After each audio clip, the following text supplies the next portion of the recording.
Hey everybody, welcome back to the show. This is Reservations. I'm Jeremy Blair. And I'm Rain Whalen. So here we are. Yeah, new normal. Yeah, the new normal. When I told Ashley that we were going to record today, she's like, "Aw, your first long distance episode." Sure. And I was like, well, we've done it before, so That's true. We have done it before. I wouldn't say it's In about the same distance, because that one time Haley and I were here for a wedding, and we had it was the Shining episode of the first part. no, yeah. Oh yeah, what was supposed to be the first part, and then we just melded it into one giant episode. Whoops. Oh well. Oh well. But yeah, everyone, get sorry, that was my assistant manager letting me know about a sale that he had. Nice. Anyway, yeah, everyone, so get used to this for a minute. Like we mentioned last week, we might do another in-person episode. I've told Jeremy that I am gonna bother him in McKinney. Good. I just don't know when. It's far. Take your time. Yeah. I know. But let's see. Do I have any? But yeah, man. I was gonna say, like, how's the new place? Well, place is great. As you can see behind me, things are. If you can hear that, that's the bunny rabbit. He's getting a drink. In the living room. Nice. He's doing it because I looked at him earlier when he did it, and I go, "You better not be doing that while we're talking." And he's doing it right now. LeBron James. Yeah. Anyway, but yeah, I'm in the living room. Movie shelves are still behind me, so that's not going to change. Yeah, everything's pretty good. Pretty good here. Got the record player set up. Got all my vinyls over there. Since I can't do that at work anymore. I was just about to say, like, does the new college allow you to do that or no? No. They're like, you want to do what? Yeah, I'm in a cubicle. Absolutely not. Oh no. Hold on, I'll send you my setup. I'll text you. You don't have to react to it on camera if you don't want to, but yeah. So yeah, I'm in a cubicle, so I'm surrounded by other people that don't like. Let's say I want to listen to like Tom Waits or something. No one's gonna want to hear that. So. Nah, dude, just play Turnover all the time. That'd be great. Yeah, everyone's gonna be super mellow and super depressed all the time. Speaking of that, I actually did just order Peripheral Vision that's coming in tomorrow. Nice. On clear orange vinyl. Whoa. Nice. Yeah. So if everyone, Zach, hasn't listened to that album, listen to that album. Absolutely. That's the album that Jeremy showed me, and it's an awesome mellow album. It's mellow, but it's super emo. Like, it's super depressing if you listen to the lyrics. So yeah, that first track, Cutting My Fingers Off, like, yeah, so good. It's the best. But yeah, but this isn't a music podcast, Jeremy. No. This is a movie podcast. That's right. So what are we talking about today, buddy? Today we are discussing the Tim Burton classic, I guess you could call it, Edward Scissorhands. Yeah. So. Edward Scissorhands. Yeah. When we did Beetlejuice for season 6 for our Strange movies, I was like, we should do Edward Scissorhands at some point. And today is that day. Yeah. Yeah. Do you remember the first time you ever saw this movie, dude? I was young. I don't think it was on VHS. So we're talking. I mean, I was in elementary school, but I honestly don't remember. And I remember liking it. You know, obviously, you know, I don't hate the movie, so I remember liking it, and so, but I don't remember like what I felt and what I, you know what I mean. Like I probably wasn't even paying that much Yeah. attention to it, to be honest with you. Yeah, I don't remember the first time I ever saw it. I think I caught it on. I say I caught it. I think it was on one of the channels my parents were watching on cable, and it was the scene, which we'll get into later, but it's the scene that he's first carving the ice, Oh yeah, towards the tail end of the movie. oh yeah, that's like the end. Yeah, and I was like, "What is this movie?" And I don't think I actually really remember watching it until like way later. Yeah, And then I was like, "Oh yeah, Edward Scissorhands. Yeah, yeah, cool." Uh, but like we mentioned in my first pick, Batman, this movie technically came out in between those two movies.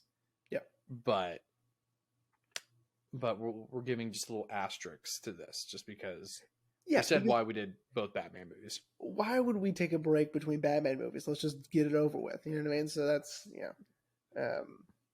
Yeah, that's true. yeah. So, buddy, would you like me to give the people their synopsis? Yeah, I don't want to do it. Yeah. Okay, cool. All right, so Edward Scissorhands, 1990, almost pretty much at the start of the new year, is a story about a guy named Edward, and he has scissor hands. I think that's pretty self-explanatory. Oh my god. He was a creation made by an inventor who was played by Vincent Price, who I could talk for hours about his 10 minutes of screen time, and those 10 minutes are amazing. But the inventor never finished him. That's why his hands are still scissors. And the movie then follows the classic story of new guy comes to town. Everyone loves the new guy. And then one drastic thing happens which starts to turn everyone against him. And the thing that they loved and, you know, never saw as bad, well, suddenly is shunned in the community. And this has one of my least favorite things in it, which is suburbia, which plays a big role in the story. Yeah. But I mean, honestly, you know, I yada-yada'd over a lot of stuff, like Kim, for example, because I figured we'd spend some time and talk about Kim. But that's Edward Scissorhands, you know, It's very close. in a nutshell. Yeah. So I kind of want to start with the aspect of suburbia, Sure. if you're cool with that, dude. Yeah, I want to know why you hate it so much. So go ahead. Okay. Well, first of all, it's not because I love the movie The Burbs. I love that movie. Yeah. But it's because, dude, like, here's my thing with suburbia. Why I've never liked suburban life. And it's because, like, especially how Tim shows it in this movie, everyone is in each other's business. If you aren't a member of the community, you're shunned or looked at as weird, like the devout Christian lady is for the first half of the movie. Yeah. Until she becomes the, like, oh, she knew all along, you know. And but it is mainly the up in each other's business kind of thing. Like that I can't do. Like I don't want you in my business. Yeah. But you know, that plays such a vital role in the movie because we get to see through this suburban life that Edward is more so kind of the normal one in a way. Sure. Well, I mean, well, okay. So what I liked about this movie, and there are also things I didn't like, so we'll get to that too, because it's been a long Okay. time since I've seen it, and so looking at it with fresh eyes, um, after doing this for a long time, being a little more critical about things and thinking about things in a storytelling aspect and a plot aspect, in a just general filmmaking aspect.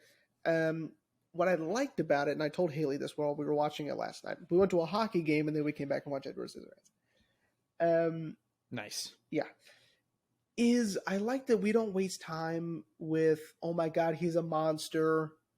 Like, I'm Mm-hmm. terrified of him. He's so scary. I don't want to look at him or talk to him. Blah.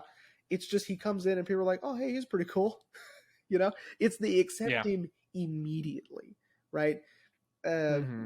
And and I think big shout out to Alan Arkin, Dude, because yes. his character is just so funny. Because I love when it's Diane Wiest, but I don't remember her character's name. I apologize. Peg. Peg. When Peg just brings Edward into the house, and lets him live there, and Yeah.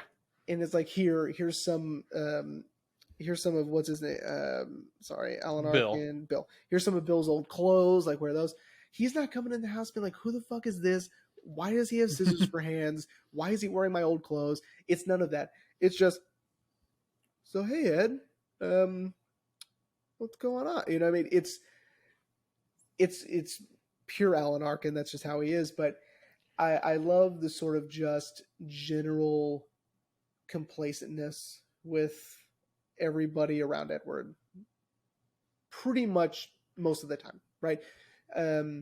Yeah. Fucking Anthony Michael Hall, his character is obviously terrible, and sees him as a monster and a threat to his love life, of course. But Yeah. everyone else is sort of just like, okay, like, thank God it breaks up the monotony of this suburban lifestyle, right? Well, and I think that's what that is. I think because it's mostly suburban housewives, and I think this is something new for them. Yeah. And I think that's why they are so quick to accept Edward. Yeah. Let him cut their hair and their hedges and stuff like that. Yeah. I think I think it's because it is new, and I think we really see that with I told myself, I was like, no, I'm not gonna need IMDb. Like when you were telling me you were getting on IMDb, I was Yep. like, nah, I'm not gonna need that. Yeah. You're looking up the chick that's super horned up for everyone?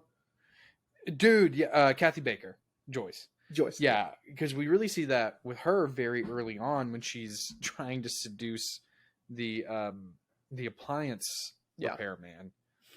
Yeah, and so I think that's what that is. I think he is something new to shake up their boring lives. And it's sort of and I mean, we're just patting ourselves on the back because we're like, we're right. But as soon as Peg is driving him around, everyone immediately gets on their phones and is calling everyone else. Like, did you see who Peg had in the car? It's someone. Yeah. It's someone different. They don't even know he has scissors for hands yet. Yeah. And they're super. I mean, Joyce especially, just super horned up about it. She is. Yeah, dude. She is sliding off her chair, excited. Yeah. That she's as bad as Martha Mayhew for the Grinch. Yeah. Yeah, dude. For sure. Yeah. That's a great comparison. Definitely. Martha May. Oh man, I love the Grinch so much. We've talked about that before, but yeah. So he's different. He's not. Mm-hmm. He's threatening on the outside, not on the inside, right? He's super sweet, so that helps. I'm not even. People don't really even take advantage of him. It's not like they're making him cut their hedges, right? It doesn't feel that way anyway. It doesn't feel like they're, you know, taking advantage of him in a way, unless you disagree. But I didn't see that explicit feeling of their, you know, they're treating him badly by making him do all this stuff.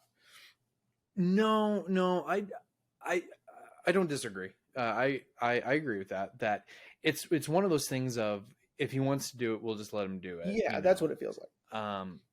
Yeah,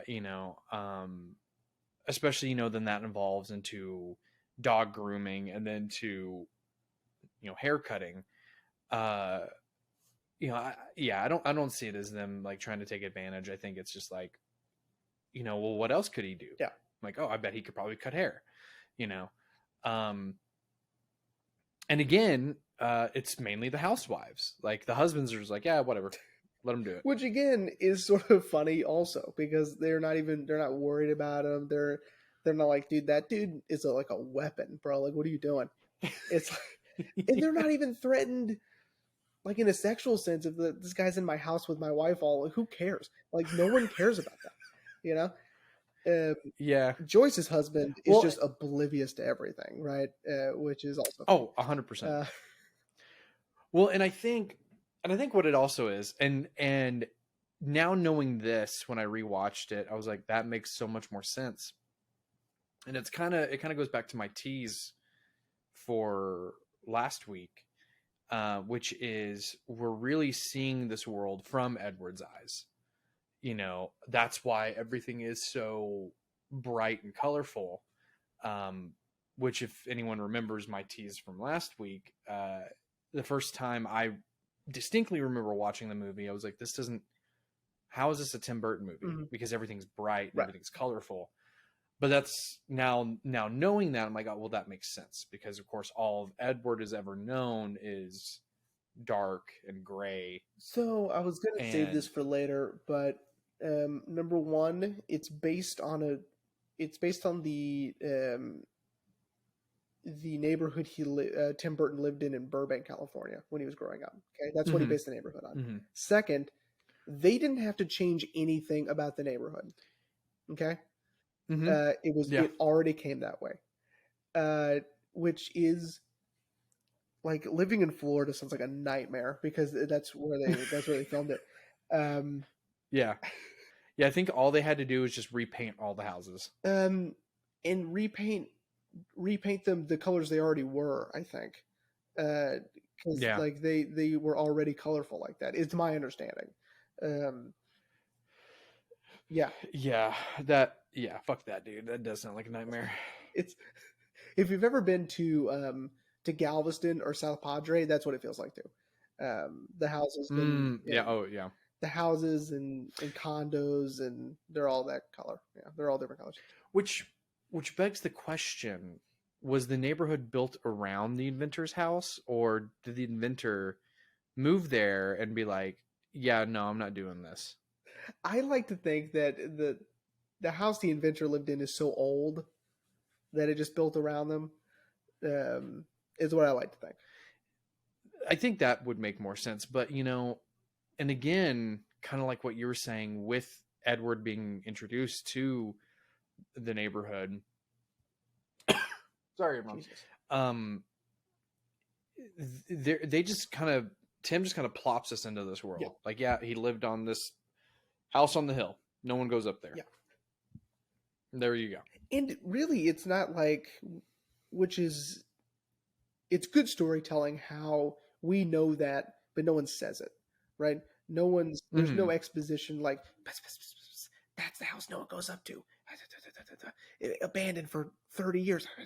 Whatever. We don't get any of that. Yeah. We just know, right? And it's because everything is so colorful and so bright and so vibrant. And then we look up there and it's dark and gloomy and broken down and in shambles and whatever. So all of that is just through art direction, which is really cool. By the way, that shot of Peg moving her side mirror to get the house, so cool. I love that. Oh yeah, dude. Tim, especially considering this was only his second third full-length feature film. Yeah.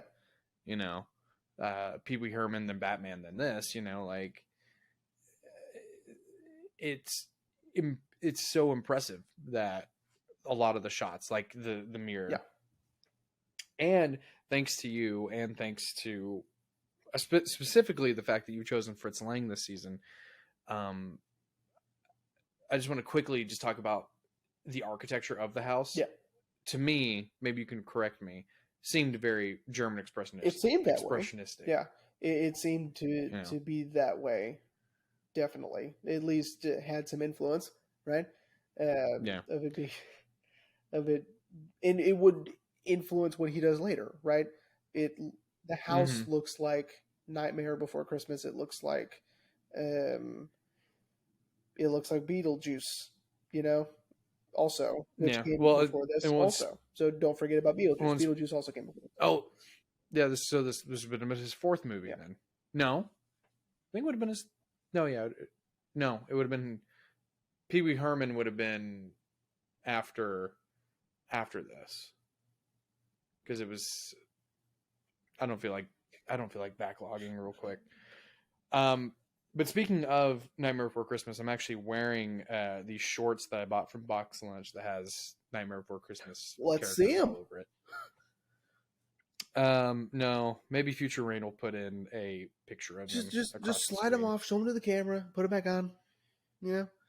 Oh no, I was wrong. Sorry, I did look. It was P.B. Herman, Beetlejuice, Batman, and then so this was his fourth movie. But first one, because it was gonna, and this is a good transition. First one with Johnny Depp. Yes, that created a lifelong friendship forever. Yep, forever. Johnny will, then go on to appear in everything else. The movie after pretty much everything else. I don't think in Mars Attacks though. No, I don't think he's in Mars Attacks. But Sleepy Hollow, Charlie and the Chocolate Factory, Corpse Bride, Sweeney Todd, Alice in Wonderland, Dark Shadows. Tim and Johnny are to Quentin Tarantino and Samuel Michael Jackson. Madsen. Or Samuel Jackson. Yeah. Or anyone who's ever done a single Quentin Tarantino movie, except for Chris Tucker. He was only in one. Chris Tucker. Okay, but that's a good segue into Edward as a character, because I never really clocked it until this rewatch. Edward is the most innocent character in the movie. Yeah. And I think that's why we see him never really get taken advantage of, Yeah, I think so. I think that's accurate, because that would be sort of uncomfortable, right? And it's not the point either. The only time he really gets taken advantage of is with Anthony Michael Hall, who, according to IMDb, does not have a name. It's hold on, I'm looking at it. I know he has one.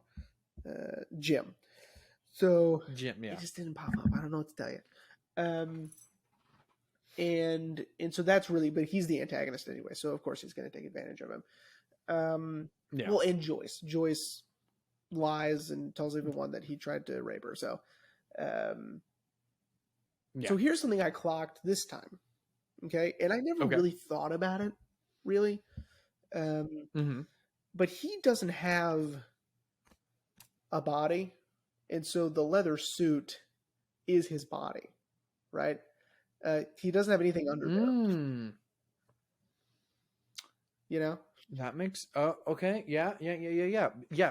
Especially when we get the cool little storybook of seeing the inventor's plans. He was essentially on the final step. Yeah, we're working on it. He was going to give him hands, and then he'll get like a nicer body, a normal, an actual torso. Yeah. Yeah. Huh. At least that's my understanding of it, right? Because when he puts on the clothes, he doesn't take off the leather, right? And it's understood that he just puts clothes over it because there's nothing else to do, right?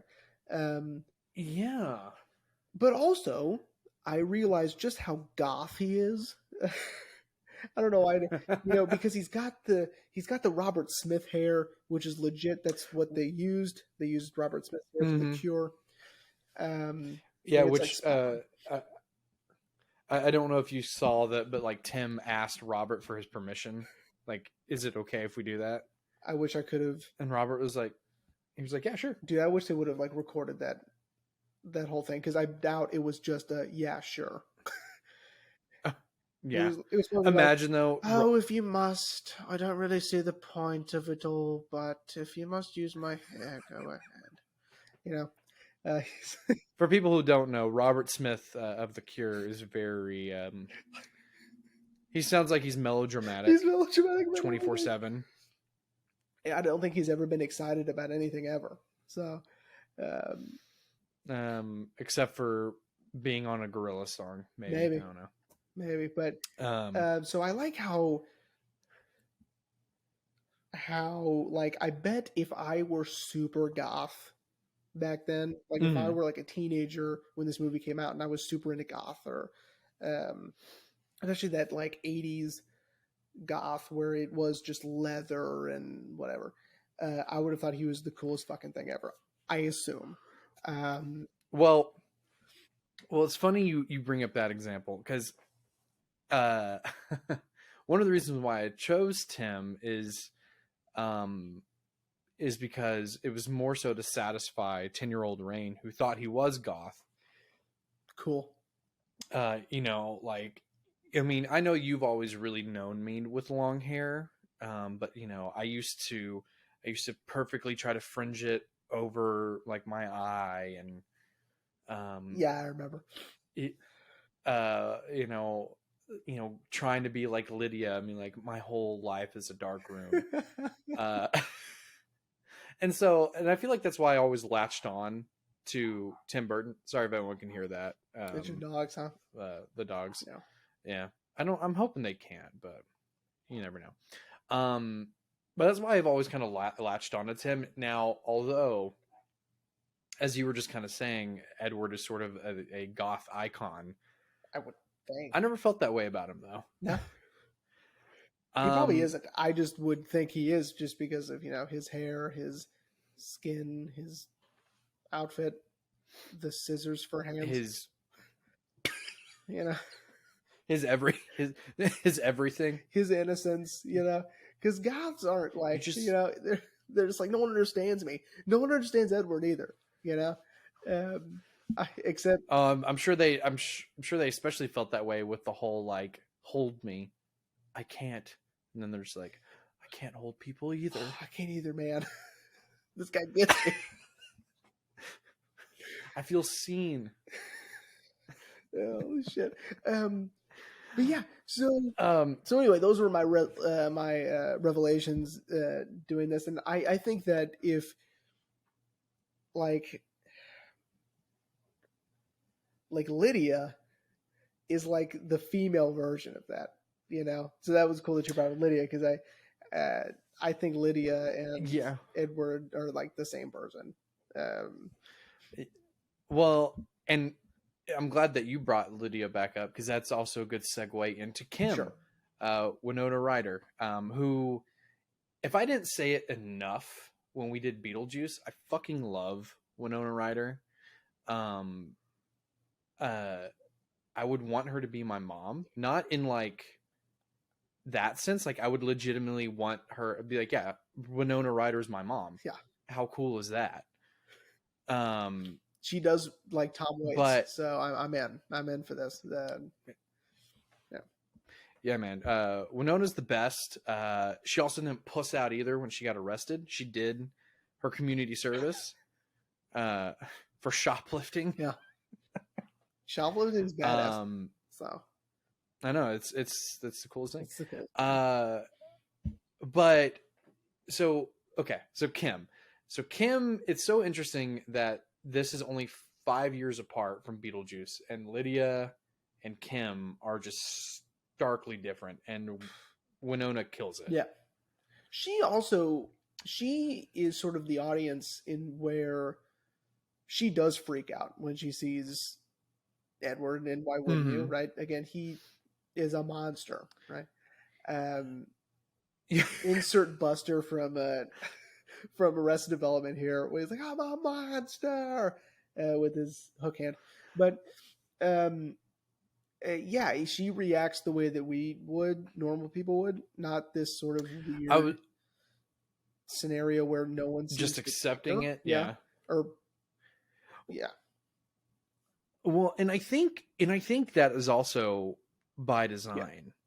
And if we're to hold on to the theory of that these housewives were just bored and he's something new, yeah, then it would make sense that this teenager does find him weird, finds him yeah. scary, and why is there a strange man in my bed? Yes, You know? a waterbed, by the way, which I told Haley. Listen, I don't. We're just old. I'm old now, I guess. I don't know. But I said, honey, my back would disintegrate if I slept on a waterbed. Well, well, and here's the thing with that, dude. Growing up, I wanted a waterbed so bad, bro. Like, so bad. I so desperately wanted a waterbed. And then I got one on a technicality. My dad bought me one, but it was essentially a hollowed out mattress Oh, with water tubes that go in it. oh, that's not the same. And the tube, yeah, I'm like, that's not a waterbed, Dad. And he's like, well, we gotta fill up this tube. And I'm like, okay. One of my uncles, he had one. But yeah, I think I agree, dude. I don't think I could sleep on a No. waterbed now. I would be able to walk the next day. Like, yeah. I know. Don't you just feel like, ugh, you're just feeling your back right now? You're like, no way, dude. I know, man. And I've also been thinking about, speaking of sleeping, I'm sure you've seen those ads for those pillows that are shaped like cubes. Yeah. Because everything, like they were saying how like well it is for your back. I'm like, well, shit, maybe I need that or something. Because yeah, some days, man, I'll wake up and like my back fucking hurts, and I use just a regular pillow. Yeah. So yeah. So I'm glad that we see the destruction of that waterbed. Yeah. You know what? Down with all waterbeds. That's what I say. But yeah, so she finds it super weird, which makes perfect sense because why wouldn't you, find him super weird? Mm-hmm. Here's the problem I have. Okay. Their love story is strange. unearned. They don't spend nearly Okay. enough time together. At best, she is a close friend and a, for lack of a better term, she's an Edward apologist, right? Well, Love interest? okay. I don't know about that. Well, okay. I'll give you that because he for sure is in love with her because we get that when he sees her picture for the first time. Yeah. He definitely falls in love with her. I would say she more so. I think she.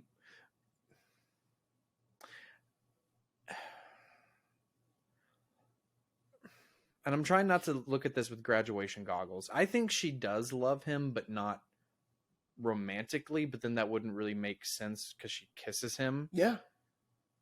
Before she leaves. Yeah. I don't know, man. It's just a problem with the movie. That's what it is. That's it. Because a lot of things make sense in a way. That just doesn't. That just doesn't make sense to me. And it was a problem this time when I was watching, and I was waiting for them to spend more time because I knew there was that love connection. I remembered that from seeing it years and years and years ago.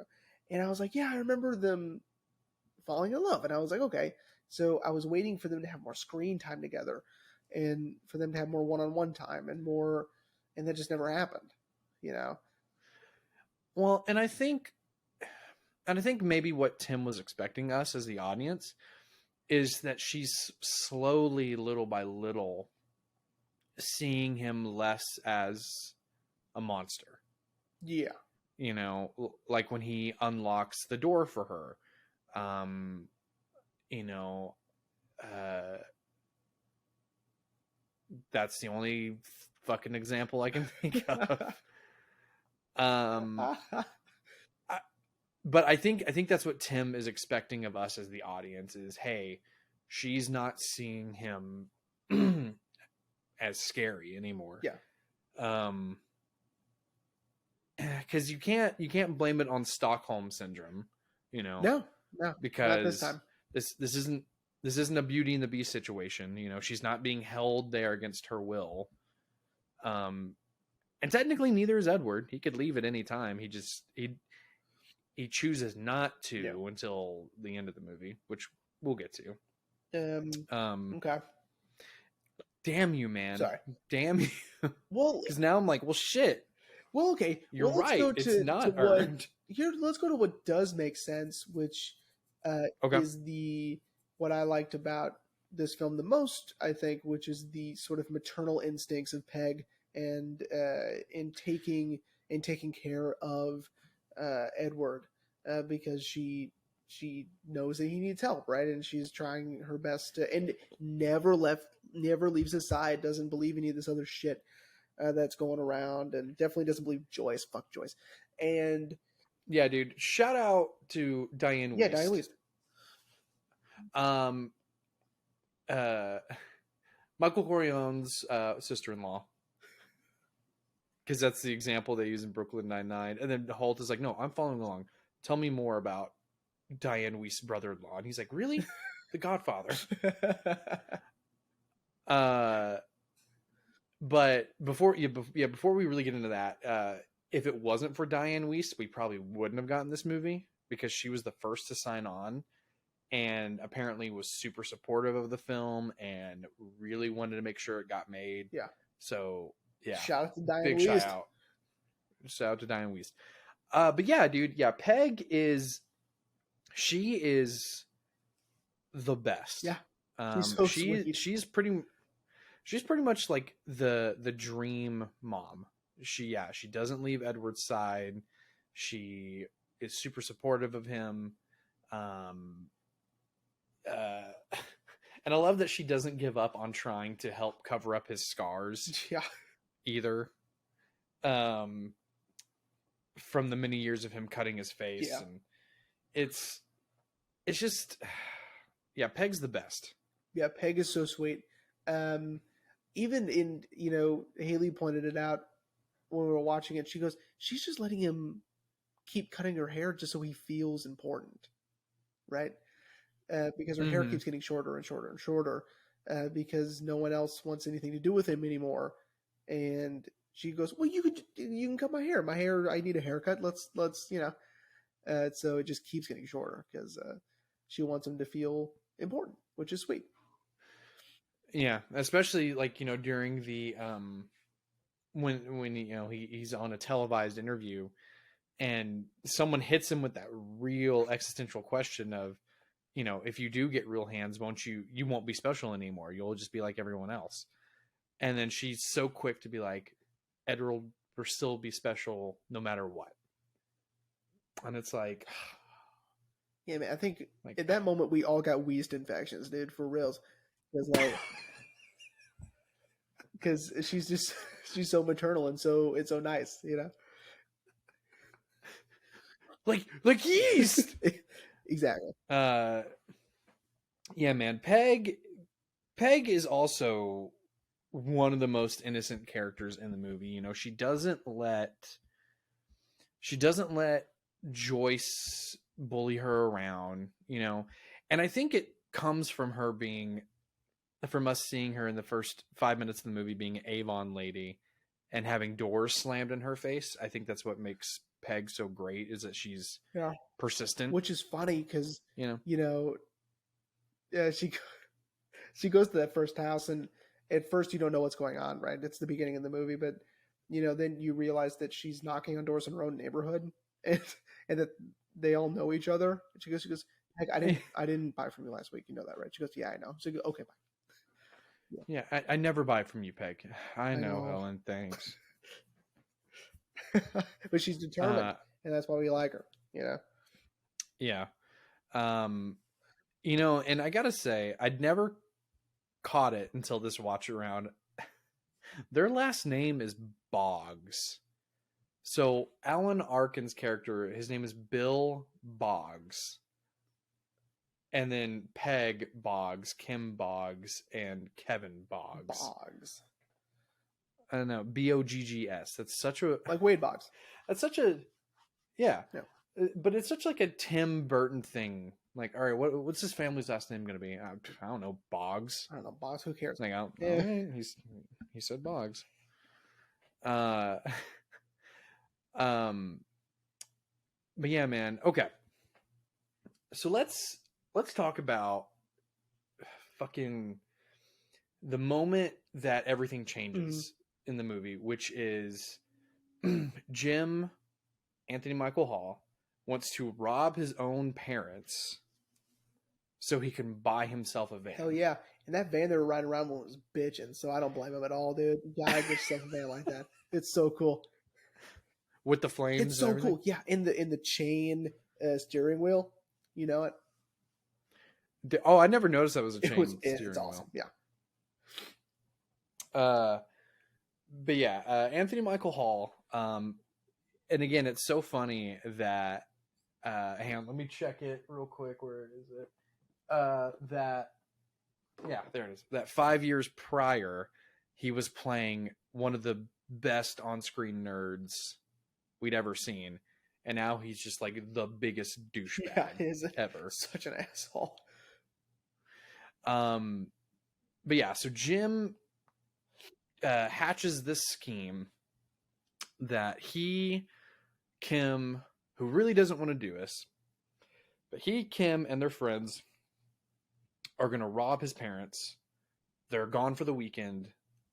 We can sell all this stuff immediately. We'll get cash for it. We just need Edward to get us in the door.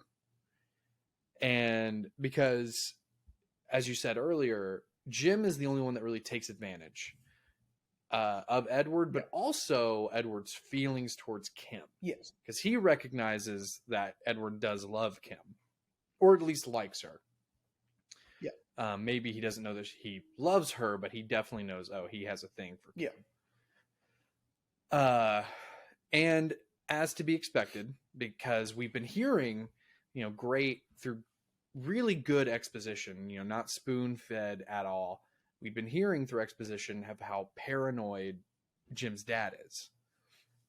And as soon as they enter the place where the room where Jim's dad keeps all the most valuable shit, they must have tripped some alarm. Yeah. And Edward gets locked in the room and the cops show up. Well, and it's got that conversation pit in the middle of the room, like in Boondock Saints. When they come down, it's just, you know, you guys seen Boondock Saints? Anyway, it's, which is sort of what I want to transition to next, but continue with Jim. Well, I just mainly wanted to say that because, this is the moment in the film where everything changes. Yeah. Where Edward finally, because we're led to assume before he's found by Peg and after the inventor dies, which we'll get to the inventor, because again, I want to spend hours talking about the inventor. He experiences loneliness for probably a good chunk of his life. Yeah. And then he experiences joy, essentially, until this moment, and then he's about to experience what it feels like to be alone, but more so in the sense that you're not alone as in you're by yourself, as in you have been pushed out on your own. Yeah. To know that all these people that once said that you were their friend don't want anything to do with you anymore. New level of loneliness. And this is where the movie kind of shifts into more of a drama. Yeah. So what were you going to say, buddy? No, hold on. Let's keep going. So, okay. Yeah. No, because this is good stuff. So you're right. And that's where the main shift happens. And that's when, so once he's arrested, he is, he is then released, and then everyone's turned on him basically, except for Kim, right, and Peg. Yeah, basically. If, yeah, Bill has sort of become the disappointed dad. Yeah, like giving him morality examples. Like, you find a suitcase full of money, what do you do with it? And such a stupid example. I know. And the options were terrible. Very misleading. Yeah. But yeah, and then everybody seems to turn on him, and then that's not enough. Joyce also implies she's spreading a rumor that when she tried to seduce him at the salon, and he, got scared. And she was like, "Oh, he forced himself on me, right?" Yeah, which is to for Peg, she knows that Edward would never do that, right. Which, to a normal person, when you see him, like, yes, you may think that, like, oh, he's got essentially weapons on his hands. Yeah. His hands are weapons. He probably did, but then, like, once you realize how innocent he really is, you're like, oh, there's probably no way he could have done this. Yeah. But because the community has already started to form a new opinion of him possibly, raping Joyce, is now like, oh, well, he probably could have done that. Yeah. Yeah. So what were you going to say a second ago, dude? Yeah. Okay, fine. Now it's because I don't want you to forget. No. It just seems like it's a non sequitur, but here we go. So speaking of the conversation pit, which is in that room when they break into Jim's house, is the strange, uncanny way Tim Burton is presenting the present, because we know it's the present day because Jim mentioned CDs, but their cars are from the 70s. Their houses look like they're from the 50s. Their clothes are from the 50s and 60s. Their phones are old. Their TVs are old. When he goes to that on that TV show, even that's old, right? The cameras are old. The dudes, the clothing is from a bygone era. I like the way he's presenting these things, because it's sort of, I don't know, it sort of plays on nostalgia too, right? In the 90s, 50s, nostalgia was a big deal. Well, and it almost puts this whole thing, like, out of time.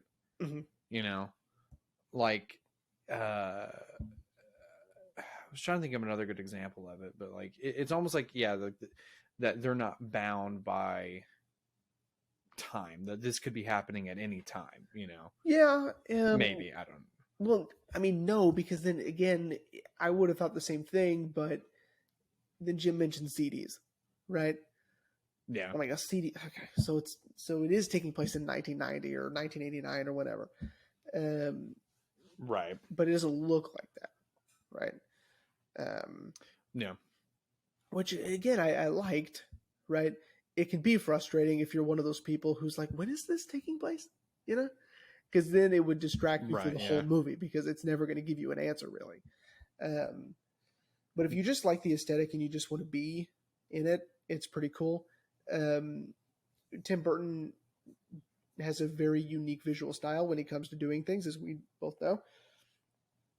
It's like the only reason Alan Arkin signed on to do it, because he loved the way Tim Burton tells stories in the visual way, right? I read that he was like really struggling with it, and then I think once he saw some of the sets, he was like, "Oh, okay." I mean, poor Alan Arkin. He reads this and he's just like, "What the fuck is any of this?" I was in the In-Laws with Peter Falk. What is this? What is this? I don't understand what this is. Yeah, and then he sees the Then he sees the castle, and he's like, "Oh, okay, now I get it." He sees the houses. He sees the costume. He sees the fucking hands. Yeah. That was me doing Scissorhands. The Yeah, doing this because you got to keep them at your side. Okay. So stupid. So I think now it's time to talk about the inventor. Okay. Vincent Price. Honestly, even though I love the movie, this is a highlight for me because Definitely. I think Vincent Price is amazing. And the fact that Tim finally got to work with his Sorry, continue. no, you're good. Essentially his hero was like all the more like, yes, like it's happening. Yes. I was pretty young when I saw Vincent Price for the first time. Dad had bought, I think, a box set of like 50 horror movies, right? It doesn't even say 50 best. It just says 50 horror movies, right? It's one of those Walmart deals. Kind of, yeah. And it was just like a box where like there are 5 movies on one disc, one of those. And the first movie we watched on there was The Last Man on Earth with Vincent Price. Nice. It's a great introduction to Vincent Price if you've never seen him before. He's so captivating, right?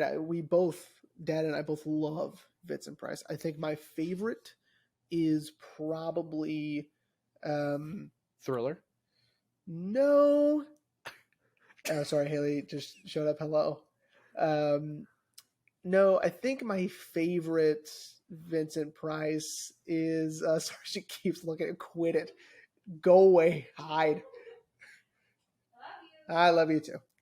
No, that was sweet. Sorry. My favorite Vincent Price has to be House on Haunted Hill. Have you seen House on Haunted Hill? I have not, but I know I've seen some videos where it's like it's probably one of the best horror movies of its time. Yes. And because it's sort of like it subverts expectations, right? You think it's going to be one thing and then it ends up being a different thing and you're not really sure what's going on. It keeps you guessing of what's real, what's not, right? And Vincent Price is just incredible. He is just being Vincent Price, right? Yeah. And again, his I think one of his trademarks is, of course, his voice. He has such a distinct voice. Again, like I mentioned, Thriller. Yes, I'm sure most people know the song, but as soon as you hear Vincent Price, you're just like, oh my god, yes, yeah. So for Tim, this is so important because one of the first short films I saw of Tim, of course, this isn't one of the first films I saw. One of the first films of his I saw was Nightmare Before Christmas, but one of his earliest things was a short film called Vincent, where it tells a story of a little boy whose name is Vincent, but he wants to be Vincent Price.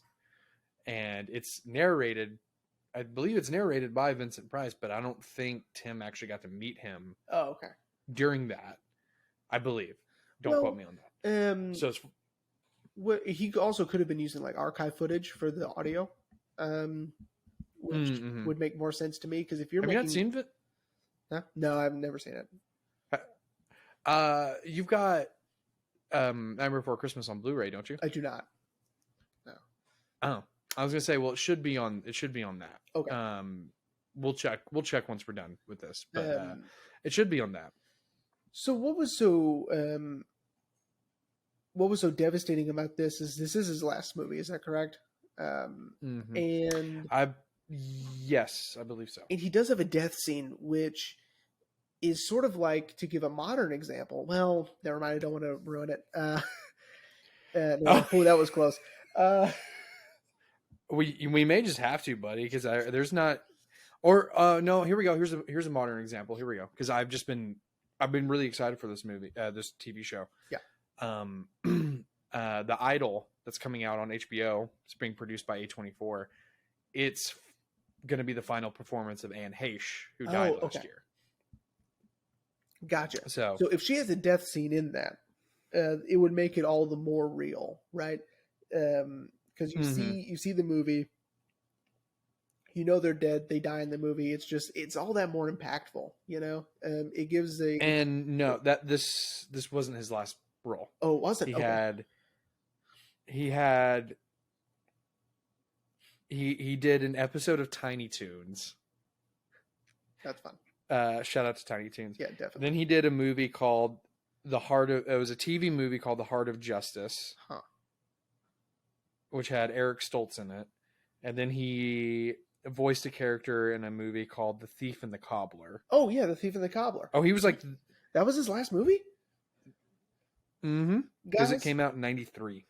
Go check out The Thief and the Cobbler. If it's the one I'm thinking of, it is so cool. This one? It's done... Yes, it is done, from my memory. It is done in true 2D animation, meaning like everything's flat, like Egyptian wall paintings, like that kind of 2D. It's done like that. Or that episode of Futurama where they were in true 2D and they couldn't go around each other. They could, oh yeah, you know, you could only go on top and over, you know. So I believe it's done like that. I think the whole movie is hard to find. I found a DVD copy at not Hastings once, and it was like $30 or $40, something like that, something crazy. I didn't buy it because that's insane. I'll just like find it somewhere else. But definitely check that out. That's sad that was his last one. But yeah, but anyway, yeah. But truly, so with the way Vincent Price looks, right, in this film, because he was battling emphysema at the time, and he had Parkinson's. Did you know that? Yeah, I read that when I was rewatching it. Yeah, because the inventor, the role was supposed to be much more in depth and much more impactful. I mean, it was an impactful role, but we were supposed to see more of the inventor. Yeah. But because of his Parkinson's and his emphysema, he couldn't work, and so they cut it down to flashbacks. Which honestly, I really do like seeing the flashbacks. This. Yeah, you know, that was honestly the best way to do it for Vincent, because even though I would have loved more of him in the movie, I think it would have kind of taken a little bit of spotlight off of Johnny Depp a little bit, in my opinion. I mean, maybe, but I don't think that would have been that big of a deal. He was a pretty big deal anyway because of how popular 21 Jump Street was. So, yeah. And, you know, the movie, I don't know. I don't know if that would have been an issue. I think the issue really was just his health. It was like his health was so bad that you can't just like push him to do all these shooting days. But this is a good segue because with the inventor comes the castle, the house, right? Mm-hmm. And I kept telling Haley I would look. I think that's a matte painting, you know, or I was like, I think there's another one, you know, where I don't know if I've ever described matte paintings on this show before. Here they're probably glass. You might have. They're glass matte paintings. Yeah. And they can be done whether they're legit just in the background to give a perspective of of more background, right? Of a bigger landscape, a grander scope of view, or it could add to things. So it could either literally be in the background of the set, or it can be in front of everything in the set, and giving forced perspective of making something bigger, or like in the case of, I believe it's in Modern Times. It might be City Lights. I'm having a hard time remembering right now. But Charlie Chaplin is on roller skates, and they're in a shopping mall, and he's roller skating around this area, and the banister to the second floor is not there, right? And so it's just an open hole in the floor that's facing that's going down to the first floor. And he gets so close to the hole each time, and he's not really paying attention. He doesn't really know what's going on. He's just skating, and most of the time it's to the back of him, so he's not noticing how close he's getting. And it was that was done with a glass matte painting. So you put the glass painting of the hole in front of the camera, but also in front of everybody else. So it gives the perspective of it being gigantic, and he just choreographs it to where his foot or his wheel doesn't go behind it, right? And he does just a little bit, and that's how we know it's a matte painting, by the way. Yeah. So, but when you see things like, especially in the scene where the inventor falls down, and we get that aerial view of the inventor on the floor and Edward going to his aid, all of that machinery, all of that stuff isn't really there. It's just a painting, which is really cool. And that one's pretty obvious. It's a painting, and I like that that's probably on purpose, that it's sort of illustrative. Yeah. I don't know if you noticed that, but yeah, or were you looking for it? I actually never did. That's right. Yeah, I never did. But just because, especially with that scene, it's so devastating because Edward doesn't really know what to do, right? Because he's not finished yet. But yeah, man, I love the inventor. I do wish we had been able to get a little bit more of Vincent in the movie, but those 3 flashbacks are awesome, and I think it really shows the inventor had really, had a vision for what Edward was going to turn out to be. Well, because there was that machine that chops things, and that's what he was, right? So it's like, because that would be a problem I would have had with the movie, right? It's like, why give him scissor hands instead of no hands at all, right? Which I think is a valid argument if you weren't paying attention, because if you were paying attention, it's the machine that chops all that lettuce and stuff, is what Edward is, right? He takes the machine and makes him into a person, or a representation of a person. And I guess instead of just taking off the scissor hands, he just keeps them on until he has real hands or whatever. Yeah. That is a bit of a plot hole, because it's like, but not really. Why right? wouldn't you just go ahead? Well, yeah. But okay.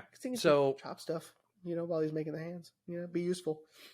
If you want to talk about plot holes, I was thinking about this. If he's so good at using them, right, to make hedge animals and hedge people, and make that whatever you call it with the paper when he opens it up and it's all the people holding hands, or cutting hair or whatever, why can't he just use it to eat? Why is that hard? Because I think you can't answer it, bitch. Because I was gonna say maybe it's because he needs to be a little bit more delicate when he eats, but then we see him be very delicate when he's cutting hair. Yeah, like when he cuts Joyce's hair for the first time. Shit, I don't know, dude. You suck. Stop doing that. You started it. That's what I'm saying. And that might not be true either, but I'm sticking with it. All right. Well, okay. So let's talk about the ending real quick. Okay. Did you remember? So he stabbed that guy. I didn't remember that. Oh, that he kills Jim? a guy. I didn't remember that at all. Yeah. Well, and I'm pretty sure Tim was kind of hoping we'd be like, oh well, that's what he deserved. I mean, it was, but I was sort of surprised by it still. I was like, that you're just like, oh my god, like, oh fuck, he kills that guy. Yeah. So Jim essentially riles up the rest of the community, to attack Edward. Well, to at least track him down. Yeah, and they get into a final altercation where Edward finally, he doesn't really snap per se, but he finally decides to stand up for himself. Yeah. And stabs Jim and then pushes him out of a window. Yeah. Well, no, he doesn't push him out the window. He stabs him, and then when he releases, Jim is he falls up. Yeah. But technically he pushed him, you know. But to kind of keep Edward safe, Kim lies and says that the roof caved in, that they killed each other, and here's the proof because she found some extra what looked like his hands. Yeah. And then no one ever goes up there and bothers him ever again. Yeah. Because we hear Peg say it's probably safer for him up there. Yeah. And that's kind of true, you know. He because clearly he's fucking immortal. Clearly he's immortal because he, you know, as we get the reveal that the old woman telling the story is Kim. Yeah. You know, she's a grandma, which means she would have had to find a new boyfriend, marry said boyfriend, have kids of her own. I know how being a grandparent works. I don't think you do that. What if she got back but together? you know, when we get that I was about to say, what if she got back together with Jim? He's dead. Anyway, never mind. He's dead. He's dead. Never mind. She was pregnant. She was already pregnant with his baby. Straight out of high school. Yeah. Already had a kid. She didn't know she was pregnant yet. So that's Jim's granddaughter is that's what I'm trying to say. Anyway, just trying to ruin the movie for no reason. But yeah, you know, and the movie kind of ends sort of with a happy ending, you know, happy-ish, I would say, because yes, he's safe, but Kim didn't get to see him ever again. Right. Which, of course, I guess for you, considering that their love story isn't earned, you're okay with. Yeah, of course. Of course, I have zero problem with that at all. I have more problem with how does Ed get the ice, but it doesn't matter. Well, see, okay. I know I'm not supposed to care about that. I would say then that. I know I'm not supposed to care about that, but I do. I care about that. Well, and like, where did he get the ice when he first is making the ice sculpture? I don't know. Where did that ice come from? I don't know. Maybe Diane Wiest ordered like $2,000 worth of ice, and she shipped it up to the house after she knew that he was up there. Yeah. I don't know. It's a nice idea, and it's a nice story. It's a nice tying it back to that time when she truly felt safe with Edward, right? That's nice. It just doesn't make any sense, which again is still fine because it's basically a fairy tale anyway, so who cares? Yeah, that's true. Yeah, it's meant to be sort of a fairy tale, you know, that. Yeah, that it's the town that never snowed, but now it does, you know. Right. That's how she knows he's alive still. Yeah. That it snows every Christmas. And no one's noticing Jeremy coming from the house. Sorry. Right. Yeah, that it's shooting out of the window. Yeah. With such force that it's getting the whole town. But that's fine. Oh my God. There's no reason for me to be poking holes in this. It's a nice story and it's a good movie, but oh my God, get out of here. Sorry, Haley came back and she said there was no reason for me to poke holes in the window. Oh my God. Yeah. All right. Well, Jeremy, are you ready to wrap up? Yep. Yeah. I think we hit all the good points. I'm trying to think of an oops I forgot, and I don't think I have one. Maybe no. I think we got most of the maybe Zach does, and he can let us know. You can watch this movie we on can always HBO count on Max, Zach to. by the way, if you wanted to. That will later become Max, I think. I was just about to say, hang on. No, it's going to be called Max soon. Lose my... Hey, while I have you on the air, am I going to lose my subscription through AT&T? I don't know. Okay. I don't know, bro. Because if you do, then I'm losing mine too. Shit. So I have no We're earthly so idea. boned. I think we will, because they changed the pricing of it. It's $5 more now. Okay.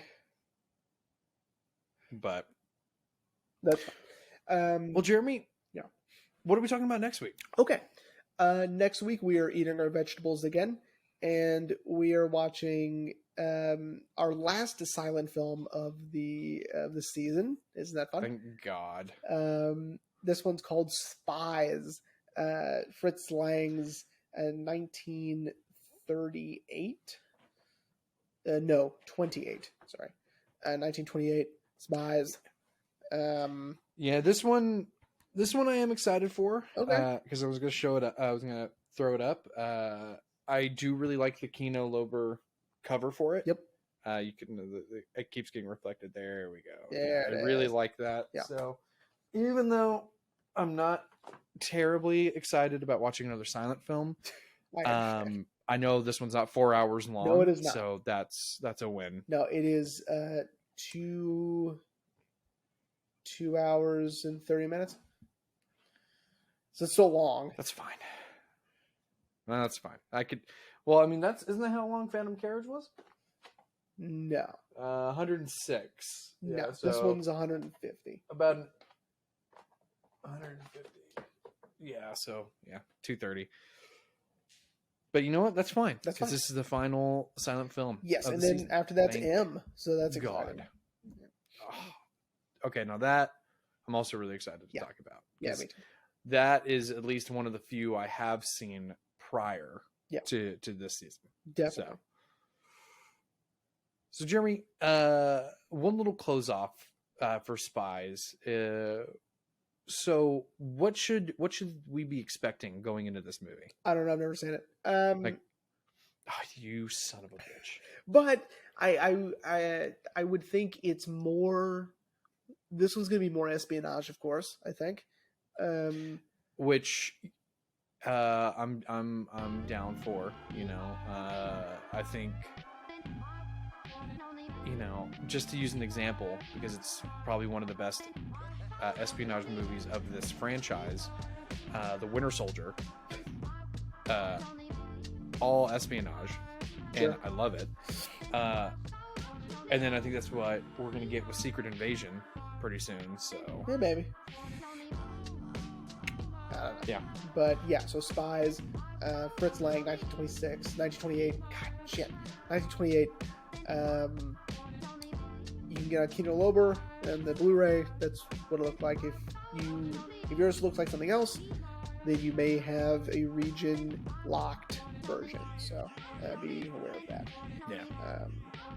Yeah, and maybe future Rain O'Gannon will put another. Hopefully, he would have done this before I said it, but maybe he'll put an actual picture. Yeah. But yeah. Yeah. So super everyone, excited about it. We'll see how it goes. Yeah. Well, we hope everyone enjoyed Edward Scissorhands, and we will see you next week for Spies.